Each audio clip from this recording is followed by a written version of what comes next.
is real. A video yesterday where I saw the cuneiform or Sumerian text in the clouds. I ran it through a couple of AI platforms and it turned out some very, very interesting translations. So I asked to redefine the aspect of it so that it would, if it were standing up, what the symbols would be. This is what it came up with. So I took that and then I ran it through another AI to make sure it was unbiased. It said there were 3 potential translations of this specific text. It could have been a runic, cuneiform, ancient Sumerian, or it could just be translated into modern Christian or Latin. And what it came up with was kind of shocking and kind of cool at the same time. It also changed it into what it would look like in cuneiform and in runic. So here's what it looks like in cuneiform and runic. Now, what does it mean? Well, in runic, this could be intended to mean eternal or infinity. Cuneiform would mean everlasting, eternal, or without end. The third one is symbols of a Latin translation of INRI. Iesus Nazarenus Rex Lunaorum, which means Jesus of Nazareth, King of the Jews. If you remember from biblical times, INRI, the inscription that was said to have been placed above Jesus during the crucifixion, that Pontius Pilate ordered to be written. And that's what we found in the sky yesterday. Are you sure about that? Are you sure about that? Here's the thing, man. Or it could just be pareidolia, and then you were giving something to a biased, compromised AI account and forcing it to make sense of something that was nothing. That's the thing about like ChatGPT and stuff. Like it's very biased. It's very biased toward the information you've been feeding it and looking up and asking it about. So it's different for everyone. Like if I were to dive into mine with a question, it would probably give me something similar because all the conspiracy stuff that I plug in and ask about and feed it and stuff. But then you go to somebody who uses it just entirely for like academia, just like mainstream traditional history or ancient history, just a different shit entirely, and it's going to give them a completely different answer. So maybe, Project Bluebeam. I don't know why people are afraid to say that on like TikTok and stuff. They're all just like PBB, like Project Bluebeam is going to get their account flagged or something. Like, I mean, maybe, but probably not. But yeah, nonetheless, maybe, I guess. But I think it's just, if you look for something long enough, you're going to find an answer. And that answer is pretty much going to kind of be swayed to be biased toward the outcome that you want when you're looking at like images from, pareidolia, from faces on a rock face or whatever. When you think you've seen it all, you ain't seen nothing yet. There is a chapel in Florence, and it may just show what was hiding in certain knights' armor. Did you know that certain knights was never seen without their armor? They would even sleep in it, and you would never hear them speak. And when it came to the females, they would have no direct contact. They would get the female to put teardrops into a handkerchief and have it given to them indirectly. What kind of freaky thing is this? They would also get their fellow soldiers to pour water into their armor all throughout the day. What kind of reptilian thing is this? Now let's be realistic. What kind of human could wear this night and day? It's not even practical. How could he even see, let alone fight? To wear this helmet? This dude is so extra. He's so theatrical. It's great for content and stuff. Good for him. He's doing a great job, but it's just kind of funny to me. The way he's like, everything, no matter what it is very like serious and like, this is true. But like, dude, I've never heard of that before in my life. And I'm not going to say that I know everything or I've seen everything or that I've heard of everything or that I have all the answers. I probably don't have any of the fucking answers, to be fair. I just share stuff that I hear and read and whatnot. So call it research, call it shit posts, like whatever it is, right? That's what I share on here. But honestly, dude, those suits of armor were a bitch to get on and off. And if they're wearing it all day and it's hot, like they're probably trying to cool them off, giving them like cold, wet cloths to like put on the back of their neck or on their skin, or pouring water in their suit to like cool them off. Like it's a lot of weight. It's a lot of armor. I don't think that they didn't hear them talk. I don't think that they slept in their armor unless they absolutely had to. If they're in like a dangerous area and could be attacked in the middle of the night or something. But I don't know, man. That's a bit much for me. And it looked like there's like a giant maggot controlling the armor. Come on, dude. This is not a test. This is not a joke. I need you to listen very, very carefully. We don't have much time before the signal is lost again. Earlier, a video surfaced from Japan. We are 100% certain it was not an official release. It was leaked. It was a warning. A message they tried to suppress. It's about something approaching our planet. They are calling it 3I Atlas. They want you to believe it's a comet, just a rock, a harmless visitor passing through space. But you can feel that's a lie, can't you? The world hasn't felt right for years. We know nothing is the same after 2019. 3I Atlas isn't a comet. It's not a star. It's not anything dead. It moves too smoothly, too precisely, like it's watching and listening to those who notice. They are coming. They always do. Whenever the world is on the brink of destruction, they appear to stop it. Because anything unnatural to Earth can create ripple effects throughout the universe, affecting all of space and time. We know the world isn't normal anymore. The sky has been too quiet. The nights too loud. Time feels faster. Everything feels dull. People are acting differently. Dreams that don't feel like dreams. Waking up heart racing for no reason. You blamed it on stress, but that was the first sign. The frequency shift. The world is making room for something else. For the last 48 hours, people everywhere report the same thing. A pressure behind the eyes, like someone is standing right behind them, whispering, counting. Your electronics are glitching. Animals are staring at empty corners. Shadows stretch too far.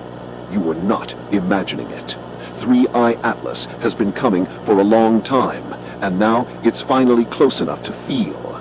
Everything is about to change. Stay awake. Stay still. So where are we at with the whole 3I Atlas thing? Like, has there been new developments? Has there been new stuff? I'm out of focus here. Like, what have we learned that's new about 3I Atlas? I see a lot of stuff, and I'm not sure what's real and what's not, what's true and what's fake, what's AI, I have no idea. So you let me know in the comments where we're at with that. I don't even know where it's at in our solar system right now, if you believe that it's actually there, if you're not a flat earther. Because I don't know. I've heard so many conflicting accounts and just information about it. So much just, I don't know. I'm stumped on the 3I Atlas thing. So you let me know in the comments what's going on with that, because I don't know. Okay, so I've been looking for this footage for years. I seen this years ago. And somebody was filming a baseball game. You know, their kids were at a baseball game. And they, you know, these are, I think it's one or two, it might be two interdimensional beings. But he didn't see them. When he went back and checked the video, then he noticed it in the video, you know? But you know, they couldn't see it with the, you know, he couldn't see it with his naked eye. Nobody can see it with their naked eyes, you know? And I love this one. I love this one. I've been looking for this for years. This took place in Mexico in 2014. And if you go to my YouTube channel, it's called Gray Octopussy. That's why I always put that Gray Octopussy on YouTube. I did a full video and I show other interdimensional beings, you know, on my presentation of this. So go to my YouTube channel if you want to see more like this. All right, let me know what you think. Yeah, go check out the dude's YouTube channel, see if he's got cool stuff, and then share it with me in the Discord. That was kind of cool, the reflections and whatnot. I don't even know those were reflections. They looked more like it was just like lit up, right? Like Christmas lights. It kind of looked like a little walking Christmas tree at first. But if there are any VFX artists in here that can look at that video and tell me if that's doctored or not, that'd be awesome, because I don't really know what to look for that stuff. But good video. Welcome to planet Earth. You've just entered a carbon-based simulation. Your infinite consciousness is now inside a 3D body, fragile, sensory, beautifully limited. Here, everything you see is code. The streets, the sky, the people you meet, all projections of the collective server you call reality. Every mind you encounter is part of the same dream. co-creating the illusion with you. You were born plugged into this system. Gravity keeps your feet on the ground. Society keeps your mind asleep. And the rules, the rules were designed to make you forget who you truly are. But inside you, the code is awakening. A whisper from your higher self begins to rise. This is not the end. This is the beginning. Your mission is not to escape the simulation. It's to remember within it. To awaken inside the dream and realize you are not the character. You are the player. You are the divine consciousness navigating matter, the creator disguised as creation. The moment you remember, the matrix starts to bend. Reality responds to your vibration. Matter obeys your awareness, and every obstacle becomes an initiation, a mirror showing you. Because awakening isn't about leaving Earth, it's about bringing heaven here. If this message resonated with something ancient inside you, you're ready for the next step. Enter the portal. Awaken from the dream. Remember, you are the creation recognizing itself. Well, that video was cool as hell. Here's the thing about simulation theory. Like, if I am the player, does that mean everybody else is an NPC? Does that mean you watching this is an NPC? Or does that mean that there are multiple players and multiple NPCs? Because I never really thought about that to, I guess, an extent of like figuring out how I felt about that or kind of what the outcome would be of that. But I'm not like conceited enough to be like, I'm the only player and you guys are, NPCs watching this. That'd be fucked up. So like, I guess there would have to be multiple, I guess, people that have waken up in the Matrix, right? That are like coming to the light and noticing things and realizing things that I guess the NPCs just are still just plugged in and just kind of going with emotions, I guess. I don't know, and I'm not afraid to say it. I don't know. Y'all, that was not a meteor. That was not a fireball falling out of the sky. What that was debris that's falling from the galactic war that's happening in our skies. So a lot of us can agree that the storms that we have been having lately has been very weird. In addition to that, a lot of us have been hearing these booms from the sky that sound like it is out of this world, and that's because it actually is. So keep in mind, the solar flares are about to hit the earth even more. In addition to that, the sun is about to get 100 times hotter. And the reason for this is because the earth is shifting, and in turn, it is forcing us to shift as well as vibrate higher.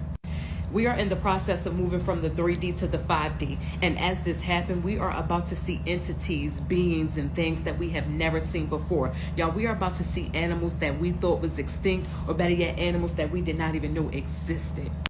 I told y'all when that sun was red, that planet Nibiru was pulling up. To all my chosen ones, y'all already know what time it is. We up next. Let's go. So I'm not really into like the whole like full moon making you feel weird and all that stuff. Like I'm here for like energy and energy distribution, and it, like when someone dies, that energy goes back into the ether or whatever and just does its thing and transfers to a new host, whether that be like a bug or a leaf or the water or another person or whatever. But yeah, I will say that like there are times where it just seems like a lot of people are feeling a lot of the same effects of something, right? Whether that be like solar flares, which were crazy like this past week. Like you could see the northern lights in Chicago and like northern Florida, in Boston. You could see them there, like just all over the place. You could see them because of the magnetic field being affected by the solar flares on the earth, I guess, hitting the atmosphere and doing some cool shit. But there have been like mood swings. There have been people feeling ill. I was sick for a few days.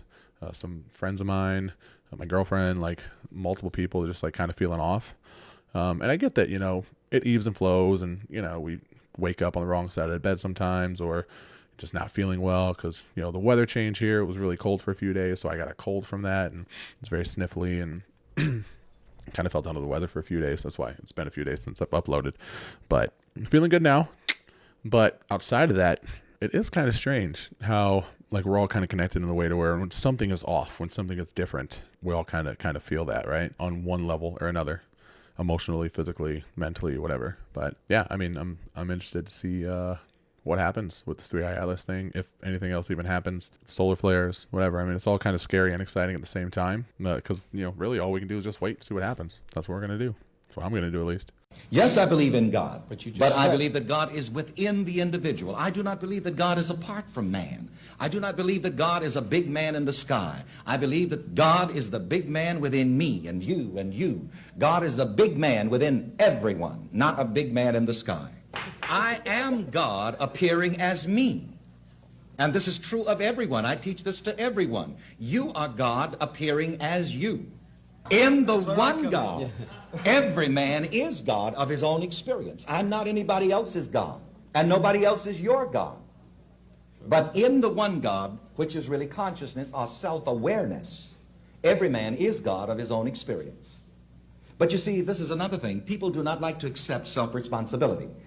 People like to have a convenient devil that they can blame when they are lazy and don't do what they could do for themselves. People like to have a devil that they can blame when they don't live up to the best that they could live up to. And when they do things that they shouldn't do, so that they can say, as Flip Wilson says, the devil made me do it. And it is said also that the devil was seen sitting outside of the church crying his heart out one day. Down on the curbstone, you're just weeping and wailing. And so finally somebody went out and said, devil, why are you crying like that? He said, those people in that church, he said, everything that goes wrong, they put it on me. And it only goes to show you that human nature says that, well, I got to have a scapegoat. But in this philosophy, there is no scapegoat. It's you. Fuck yeah. That's the coolest shit I've ever heard from a pastor. Or reverend. Whatever he was, reverend. That's how I feel too. And believe it or not, that's like how a lot of religions look at it as well. I think that's probably how you're supposed to look at it via Christianity, you know? Like we're given free will to be the best version of ourselves. We're given the ability to do that. And a lot of us don't take that accountability. And we just blame things on other things and other people and our scenarios on the devil on our shoulder, right? Devil made me do it. But really it just comes down to, yeah, I think that we're all in charge of our own shit. I think that stuff happens that may kind of sway us from the path that we're on, and we just have to find a new way back. Like if you read Stoicism at all, the Roman philosophy that Marcus Aurelius and Seneca followed, and modern day writers like Ryan Holiday and others, it's really about like, you know, finding a door. When one door closes, find a way to make that closed door lead you to a better open door. And I think that's kind of how we should be kind of navigating through life, right? Not making excuses, not saying, oh, that door's shut, you know, the door's locked, I can't get through that door. You know, I gotta just kind of take what's given to me. It's like, no, it's like you have a responsibility to be the best version of yourself and do the things that you need to do to become that for the people who you care about, the people that you love, the people that depend on you, and also yourself to make an impact, not just in the world, but in the people in your lives, and kind of leave a legacy of leaving the world better than it was when you found it, or when you came here, and when you started your life. So, I mean, we're all a product of our environment. A lot of people don't know that there's more out there available to them outside of what they experience. That's why I tell everybody they need to move away from their hometown, do some solo travel, and kind of like really find themselves and experience the world more to realize like, yo, there's a lot more to this than what I thought. Because if you're only experience of the outside world and opportunity of stuff that you see like online or just friends that moved away and stuff, like you're going to think that they have something that you don't. In reality, they don't have anything that you don't. They just have more opportunities now because they allow themselves to move into a situation or an environment that allowed those opportunities to present themselves. And we all have doors that are open. We all have doors that are closed, but it's up to us to step through those open doors to become a better person, to impact people's lives in a positive way, you know, entertain them, educate them, help them, love them, be there for them, and also do all those things for yourself too. So I like this guy. But you know what? I like you too. So let's all try to be a little better and just do a little better every day.